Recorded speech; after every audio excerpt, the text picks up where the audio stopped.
When it comes to the glutes, it's not just the ute that choose to use fruit terms to describe them.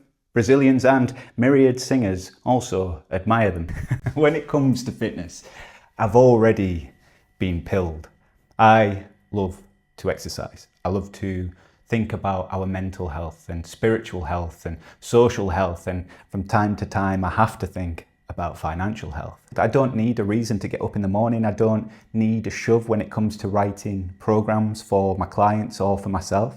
I've got a Get Faster at your 10K in 10 weeks program coming up, which I'm really excited about, and I put hours into it.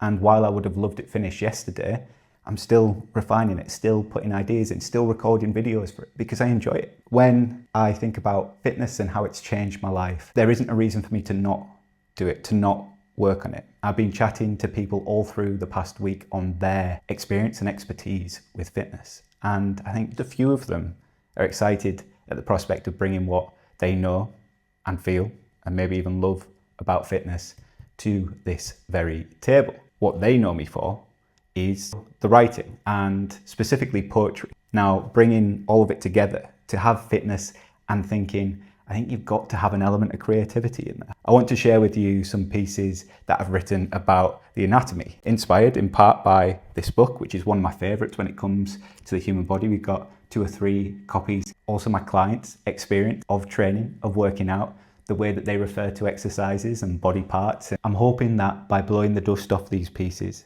the creative juices are stirred in you and in me to further contribute to the literary canon on the Iron Temple. All right, if you're with me. This one goes out to the owners of shoulders the whole globe over, from those that look good out of clothes to those that look good without draped over. Whether you've got big, broad boulders or something slightly lighter off your collarbones, if you've got a good head on yours, you might appreciate knowing that the glenohumeral is a joint with perhaps the most extensive range of motion in our bodies. In fact, not only do its muscles have a wide range of functions, including abduction, adduction, internal and external rotation, extension, flexion, and let us not forget circumduction in the sagittal plane, the shoulder is also ubiquitous in common phrases. Once upon a time, I might have been described as having a chip on mine, but as I've gotten older and offered and received them to cry on, I find that I try not to give cold ones, or to look over them, or to place the onus of my world on those of others. These days I try to stand with mine side by side, high on the shoulders of giants, watching that nuisance Isaac Newton use 1 coin to pay for an Apple Tango and knowingly expect change from it. When it comes to the glutes, it's not just the ute that choose to use fruit terms to describe them. Brazilians and myriad singers also admire them.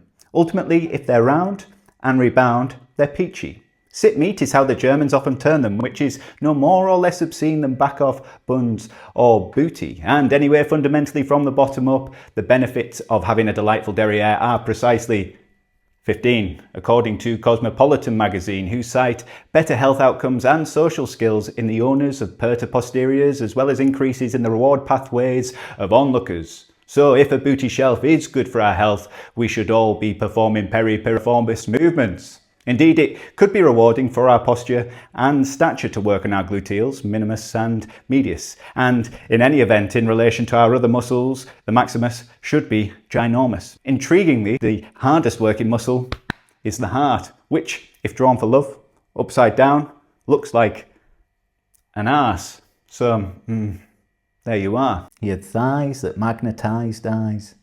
Aye, girls and guys. His quads were thick, like Dad's bods, but as ripped as Greek gods. You just couldn't believe his femurs. Females often asked how he achieved his toned look. Good training, food, and look all add up, he said, all eyes smiling while hippoducting in his throne. Arm to the teeth with gym poetry. This one combines the humorous and inflammatory like a cubit. Wherefore warned is forearmed, I don't want to be like an oldie-timey president with access to the nuclear codes. So, before I'm getting ahead of myself, what follows is neither draconian nor, I hope, out erroneous. What we cover concerns the big and small, even the Anconius. So, built bod baggins, if you want more size more quickly, you might bias triceps over biceps, as they can take up 2/3 of your upper arm, which means training at least as much elbow extension as flexion to get those real sleeve splitters.